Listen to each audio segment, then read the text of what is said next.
Hello, everyone. This is Sundar, an ATA volunteer. I have with me Rahul, Parwal, and Khushboo Rajpurohit.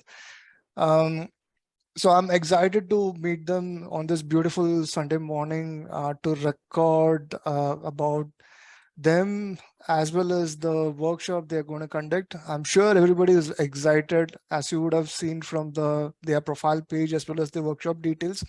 But it's always good to actually hear it from the horse's mouth. But to begin with, let's have a quick introduction with the speakers themselves. Uh, Rahul, would you please go ahead and let us know about yourself? Sure, I'm Rahul Parwal. I work as a senior software engineer with IFM Engineering in India, and my interest lies into software testing, mythology, cricket. So if you're interested, bring me back and we can discuss. And also, I and Khushboo recently wrote one book on bug advocacy, and this is what we plan to talk about. So yeah. Nice.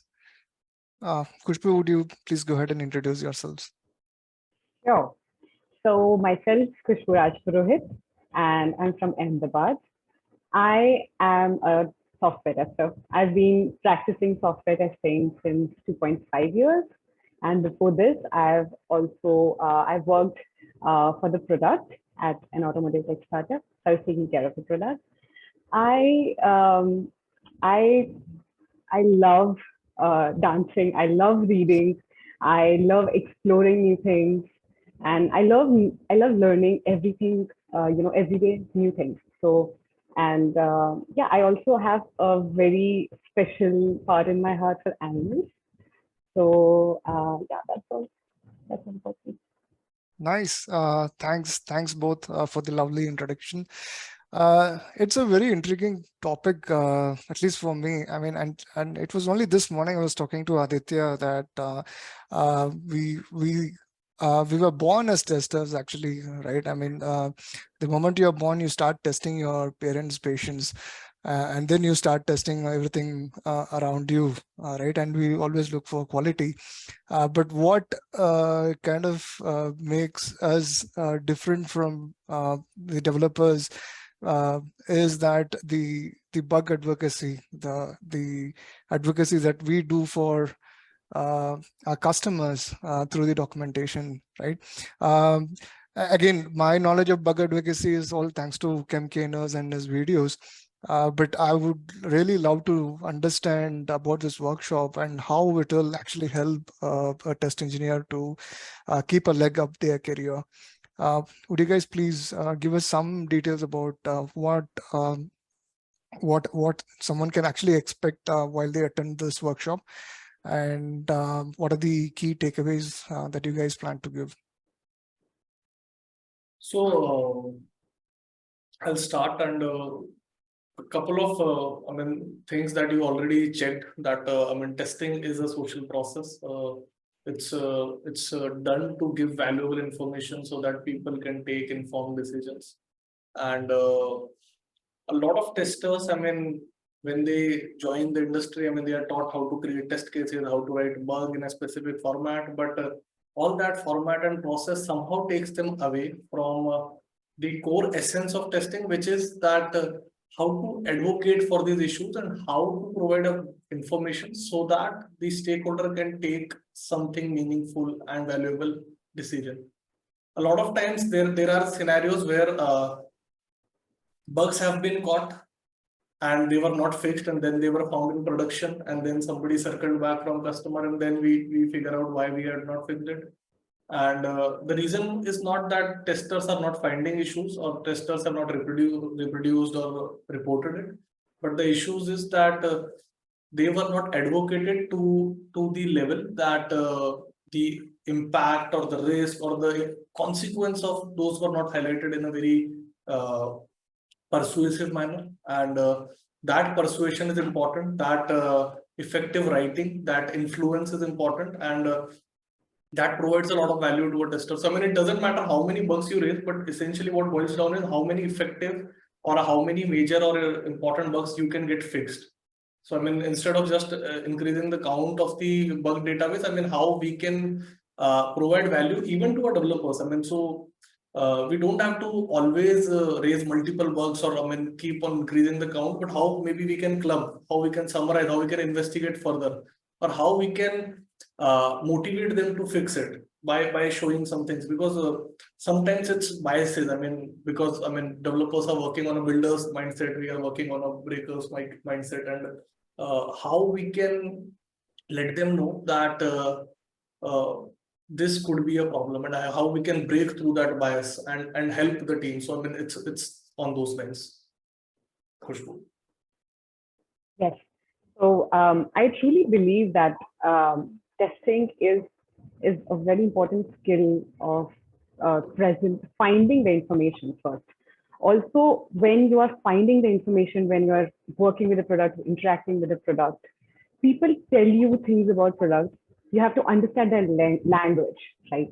So it's very important that you understand the common language that's running around, because that will help you understand to communicate better and understand biases, assumptions, or facts that are running around, right? So I think that's very important to get the information about the product first, and then presenting it clearly, such that everyone around you understands that way, right? Everyone is on the same ground. Because I'm still struggling with that right now in my company, and that's a lot of work, that's involved. But so yeah, I mean, if you are able to find information, present the information, the stakeholders and business owners who are making decisions, right? They will understand your point, and then they'll make better decisions, right? So I think we in this session will try to help and motivate testing professionals, all the people who are involved in testing, to kind of notice these small things, the languages, the words, the terms that are used. And not even testers, I guess developers can also attend and understand how we can also have perspectives on how they can help us with the information that we communicate, and how we can work together and help the business owners to make better decisions for the company, because that's what the main goal is, right? You don't have to be in a bubble. You have to come out of that bubble and work together with everyone, each and every person who's involved in bringing that product up in the market, right? So that's the holistic view that we will give for sure in the session too. Awesome. I really look forward to this. I mean, I think some of the keywords that I could think of, I mean, is persuasion and the common language speak. Persuasion is an art. It doesn't come easy, right? I mean, it takes a lot of effort for somebody to actually start honing the skill and bringing to the level that they can persuade. I mean, a lawyer is usually known for the cases that they win.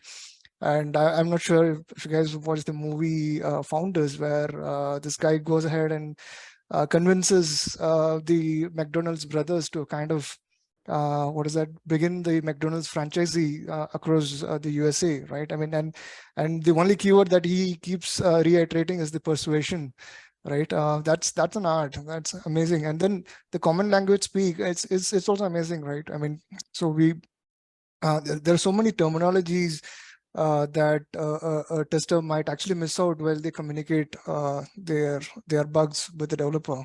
So yeah, I'm sure this is going to be fantastic from that standpoint as well, for them to actually learn with you guys on how to kind of put their bugs across. The last point, of course, I love and something that I also struggle with when developers ask me like, hey, it's my code, it's my child, and you guys are pointing fingers at my child. And I'm going to actually convince a few developers to attend this workshop if I can. So yeah, thanks. I mean, that's a lot of insightful start for this workshop. Thank you. So moving on to a couple of more questions, and I want to keep this short so that people get to know you. At the same time, they also are curious to kind of jump into the workshop as soon as possible. I just want to know, like, what is your passion beyond testing? What do you guys do beyond testing? Of course, I understand Khushboo does dancing, which is a passion, but anything else other than dancing, reading that you might have, Khushboo, to begin with? Yeah. So I have been dancing since I was a small kid. I was 5 years old, I remember. And I I'm passion. So I passion is something. What I understand is the feeling, the emotion that you carry all the time, right? And I feel that I'm an empath. I have empathy, and I'm passionate about that because I, I kind of see everything blooming, and I want to see everything blooming. So yeah, I'm always every day I'm doing things to help living beings, basically everything that's living. I want to help, and that's what keeps me up, and I'm very passionate for that. Oh, that's awesome. Fantastic. Rahul? For me, I mean, my passion, I mean, from my childhood, or I mean, once I started reading and watching stuff on internet, I mean, it has become mythology. So I read about it a lot, and then I like to go into the intricacies and the questions and the specific areas of why something happened, and then discuss about it. We also have a group where we do that a lot, and then other thing is, I mean, I also like cricket. I mean, I used to play, but now it has reduced, and probably I'm not playing for last 2 to 3 years at all. But yeah, I would like to play cricket again. Okay. So, When you say mythology, anything in specific that you follow and read and you're passionate to share about at some point? it's I mean, in Indian mythology, it's Mahabharata. Uh, Okay. that I've read, and I've watched certain versions of it and Mhm. things. And now I mean, it's not actually the mythology, but something from epistemology. I'm reading about Nyaya epistemology. So Mhm. it's something that I'm right now looking into. Okay. Okay. Yeah, I think Nyaya is something that's actually also been researched a lot by the Indian knowledge system, which is one of the what is that? A committee that's been formed under the HR&CE, if I'm sorry, the Human Resources uh, I mean, department, which takes care of IITs and IIScs and all, sorry, NITs and all that. So yeah, they have formed this Indian knowledge system, which actually does a lot of research around this particular code from the ancient times. I'm sure that will be something that will be of interest to you, and maybe I can share some more details over LinkedIn at some point. sure. Cool. That's great. You guys have varied interests, and it's great to also hear Khushboo loves to help a lot of folks. That also adds a lot of value to the session as well. Thanks. I mean, that's really great. Maybe one final, maybe a personal question as well. Like,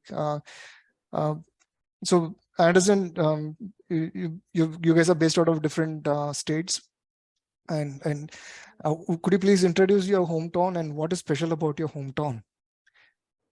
Maybe Rahul, you can start. So I am from Pink City. So I think most people from India already know Pink City. That's Jaipur. It's in Rajasthan, and very popular for forts, very popular for good food, good people, and good vibes. So that's an amazing place to be. Awesome. Great. I mean, everyone knows that Jaipur is like heaven for tourism and for food as well. Nice. Yes. Khushboo? Yeah, so I'm from Ahmedabad, Gujarat, and I can say that food is like the most important thing in this city, because fafda, jalebi, handwa is like and a weekend thing for people. And of course, the heritage places that are here. We have every Sunday we have heritage walks. People are conducting heritage walks to to um, spread this awareness about what was the history of the city. Mhm. And it's a great thing. I guess I just recently explored this, And so yeah, the heritage spaces, food is only the thing that I can think of, I guess, for now, about Ahmedabad. Nice. Yeah, I mean, yeah, both. I think Rajasthan and Gujarat are known for their food and culture. Yeah, and hopefully, personally, I would also look forward to visiting the city sometime in the future. I've never been north of Hyderabad, actually, so to speak. Okay. Cool. Thanks a lot, Rahul and Khushboo, for joining in Most on welcome. this beautiful Sunday morning once again. And looking forward to your workshop at ATA GTR 2022. Thank you. Thank you. Thank you. Thank you. Thank you. Thank you very much.